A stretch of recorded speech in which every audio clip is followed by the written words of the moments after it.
दरम्यान शिवसेनेचे ज्येष्ठ नेते मनोहर जोशींनी मात्र या पोस्टरविषयी आक्रमक प्रतिक्रिया दिली आहे। सेनेची भावना या पोस्टरमुळे ज्यांच्यापर्यंत पोहोचायला हवी त्यांच्यापर्यंत पोहोचल्याचं जोशींचं मत आहे। तर पोस्टरबाजी करणाऱ्या रवींद्र राऊत यांनीही आपल्या कृतीचं समर्थन केलं आहे। पोस्टर काढला तर शिवसैनिकांनी केलाच आहे तिथे उद्रेक। पोलिसांना तो हवा असेल, वातावरण बिघडवायचं असेल, आम्ही नाही बिघडवत वातावरण। आम्हाला तर उद्याचा मेळावा जल्लोषामध्ये साजरा करायचा आहे। ही फक्त शिवसैनिकांची भावना आहे, याचं कोणी राजकारण करू नये।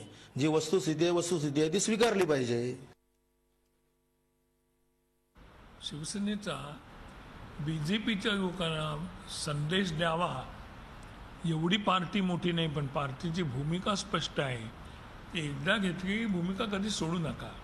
सत्तेवर आल्यावर जर वेगळे शब्द वापरले गेले तर शिवसेनेला आवडणार नाही। शिवसेनेनं बीजेपी बरोबर तडजोडी वेळोवेळी केल्या आहेत आणि या करण्याचा उद्देश आम्हाला पदं मिळावीत, मंत्रिपदं मिळावीत हा कधीही नव्हता, भविष्यातही राहणार नाही। पण त्यांची आणि आमची विचारधारा एक आहे ही गोष्ट निर्विवाद खरी। झी 24 तास रहा एक पाऊल पुढे।